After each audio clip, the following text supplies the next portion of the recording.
Hello and welcome to a brand new episode of The Founder. I'm your host Tasha Sajal, and today I have with me Anithra and Rahaal from Bold. How are you guys doing today? I'm good, thanks. Good. Awesome. Thank you so much for coming on board, and of course tell me all about the company, how you guys started. So we started a year ago. So Bold is a quick service restaurant that focuses on poke bowls. Okay. Poke is a Hawaiian dish. It's authentic Hawaiian cuisine, but it has a lot of Japanese influence to it. So it's essentially, the simplest way I put it to people is it's a deconstructed sushi roll. Oh. Sushi in a bowl, basically. And it's, by default, it's healthy, it's customizable. Yeah. So what really inspired you to come about this idea? So I used to live in Melbourne. I was studying in Melbourne, and it was something that I ate quite often there. Okay. While I was studying, it was quick, it was cheap, it wasn't expensive, and it was also healthy. Okay. And so when I moved back, I found myself craving it, and I also saw that there was a gap in the market here for Right, you're right. in that I felt that it was food that would really go with the weather here. People already like sushi, but at the same time, sushi is not that affordable. Affordable, yeah, that's true. Whereas here, you can, it just becomes a lot more affordable, and it's something, if you really enjoy Japanese food, it's something you can actually eat quite often during On a the regular. week. Yeah. On a regular basis. So, deconstructed sushi bowl. I don't think there has been anything like this, poke bowl based restaurant here in Sri Lanka. Is this the first time that you guys are doing? It's the first one in Sri Lanka, I think, for sure. It's the first dedicated poke restaurant. There are a few that opened up after us down south. Okay. But in Colombo. So I would assume it was challenging. Yeah, for sure, because neither of us have any experience in the restaurant business. So everything was like we learned from scratch. Okay. It was challenging but super fun though. Okay. We spoke to as many people as we could in the industry, and to everything from kitchen supplies to interior to Anithra creating the menu. We just did everything from scratch, which is what we wanted though. We wanted to challenge others. I don't think we would have done it. So it was fun. Yeah, and I think our individual kind of strengths played into it as well. Like he's more involved in the administration, the finance, things like that. I handle the social media, the menus and stuff like that. So we really managed to kind of bring both our kind of insights and expertise together to kind of build the brand as a whole from the start. Yeah. And how has it been? Like, it's been a year, you said, year and a few months, I suppose. How has it been? How's business been? It's been good from the get-go. When we started out, we didn't really expect so many people to be buzzed about it and to come in. When we started off, we tried to keep our costs at the minimum without trying to shy down on quality. We worked really hard towards that. But when we opened, when people started flooding in, there are a lot of things that we faced at that point because we didn't expect so many people, and also new things that we didn't even think about started arising. So there were about 3 months of every day, work for about 3 months non-stop, which was just super. sitting down and thinking, okay, it's done, we're settled, and then literally an hour later, a new problem comes Teething up. problems for a good 3 months, and after, for the first year, but as time went by, it got easier and easier, I would say. Yeah. So what would you say is a strong marketing strategy that you've stuck with until this very day that actually helped you to get to where you are right now? So in terms of marketing, I think, like he mentioned, we didn't expect the demand, but I think that was also to do with how we initially marketed the product. Okay. We really wanted to build a hype around it because we knew that it was something that wasn't in. People were not familiar with it, so we kind of had to educate people as to what it was. Okay. So we opened social media played a huge part. We opened our social media accounts, I'd say 5 months, 4 months before. Yeah. And we just really focused on our content and pushing it out there. And We gave people a few, tasters in the sense of having a few pop-ups. Okay. So when we put it out there that we were having a little stall at some event, like people just came to like check the product out, and everyone was really happy about it, and we got really good feedback, which gave us confidence as well for the time when the time came to open the outlet too. Okay. Was financing difficult for you to initially start up things? Were banks any? Anithra and I like both funded it personally, Alright. so there was not much involvement externally. Okay. But banks have been helpful in the way of like opening accounts. It's been pretty straightforward. Basic things like that has been pretty streamlined, which hasn't been a problem so far. Okay, Yeah, that's good. That's good to know. And so, guys, tell me what has been the most frustrating thing being a startup? When starting out, a lot of people don't know you, especially when you're very new. No one knows you, so like to get in touch with people for them to take you seriously, it takes a bit of convincing. Yeah. From like suppliers to people who are doing your kitchen, it's a lot of following up, and you need to prod on it a lot. And also, when the operation started, there's a lot of micromanaging involved when you start up. So it's hard to expand it because the lack of skill, I think, workforce.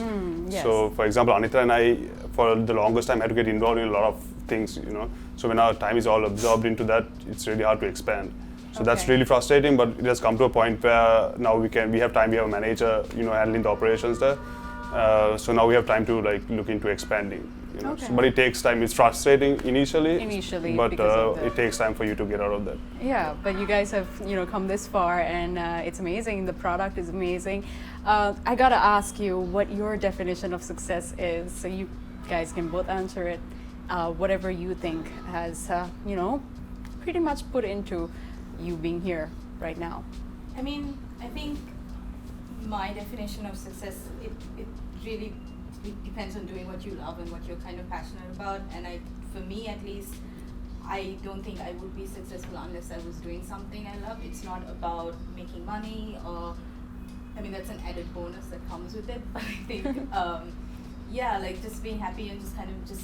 Yeah, because this is genuinely something that you loved as well. In terms of like building a brand, especially with a startup, and when it's your own, it's easy to kind of put your own personality and little touches in there. And I think that's something that Rahaal and I always want to do with Bold, to kind of always not ever really stay away from it, but just always kind of have our own personal kind of personality touches, everything in there. For me, really, is to work hard towards like achieving my goals that I've set. They keep changing daily, but it motivates me to try to achieve it. And once I do, I think I will be pretty content with myself, and I would say that's successful. Yeah, that's pretty good. So this question is for our wonderful venue sponsor, the Colombo Cooperative. Creating workspaces and creative spaces for companies of all sizes, they would like to know what your first workspace was like. When we started Bold, or just individually? Yes, initially. Her kitchen. Her kitchen? It It's so was cool. my kitchen. Yeah, We for the had longest time. everything in my kitchen. We were testing recipes in there. We had huge salmons brought in Yeah. at one point. Oh, wow. And my mom was getting there's still things actually in my kitchen that she keeps finding, and she's like, "Are you sure you don't want this now? It's taking up so much space." That was probably our first workspace. Yeah, it was fun. Turning it upside down. Turning it upside down. Day, basically. So I bet that kitchen has a lot of memories, right? It does. The chefs we hired initially as well, like they were working in the kitchen too. So it was a proper startup, I guess, in this industry. It was, Yeah. So now that you're your own boss, is there like would you ever want to work for someone else?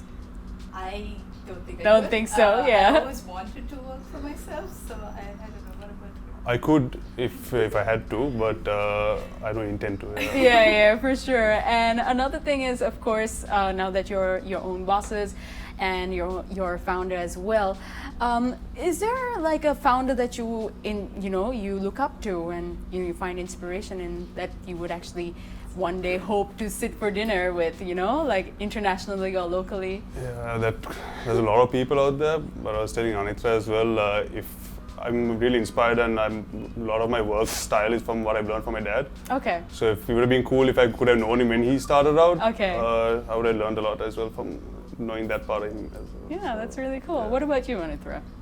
Someone you look up to?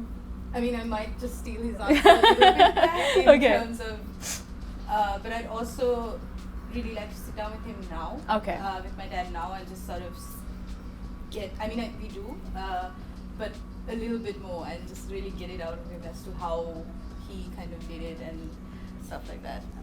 The most interesting thing is like how people have started their career. It's Yeah. not like where they are now. I find it more interesting how they got there. You know? Yeah, so yeah, there that's are loads true. of people you can talk to. I could talk to anyone, like even a shop owner. No, there's a lot of people in this day and age trying to do their own thing. Just a thought, and they never really take it to practice, and maybe they want to start up just like you did.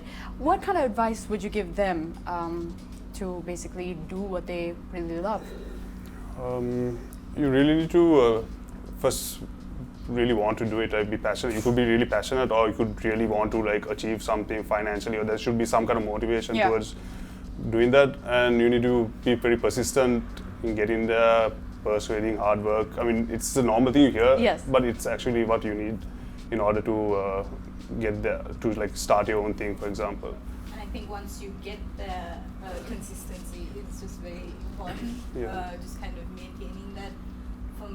I think what tends to happen is you get there and then you say, okay, I've gotten there, and you sit back a little bit. So once you get there, the consistency and just kind of striving to always do better, it's like never kind of done. Yeah, Especially when absolutely. you own your own business, I don't think you can ever clock out. Wow, yeah. Something that I'm slowly learning. It's a learning curve and a learning process as well, But every it's single fun. day. It really is fun. We learn That's all that something matters, new. actually. And at the same time, let's talk about your restaurant, Bold. Where are your branches? Are you planning to expand? Tell me all about it. So we're currently located in Kolpiti, down Seaview Avenue. Number 30. Number 30, yeah. So we currently only have one location. In terms of expansion, We're looking towards going down south. Down south, yeah. Early next year. Okay. We're working on this project right now, so hopefully towards the first quarter of next year we should be able to open Okay. one down there. I'm about to head for lunch. What do I eat? What's the number one thing that you can recommend for me? Personally, for me, I like the tuna dish we Yeah. have. Tuna dish. Okay, Yeah, cool. it's- I'll keep that in mind. tuna is, but the most populars are definitely the salmon and the teriyaki chicken. Those are the two most popular. I like to build my own bowl when I'm there. Oh, you can do that too. You can do Yeah.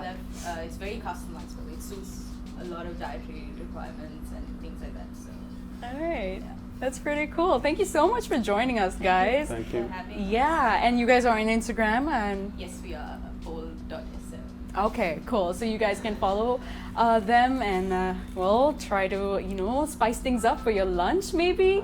And thank you so much, and I hope you enjoyed We today. did. Thanks. Thank you. That's a wrap for yet another episode of The Founder. I'm your host Tasha Sejal. See you next time.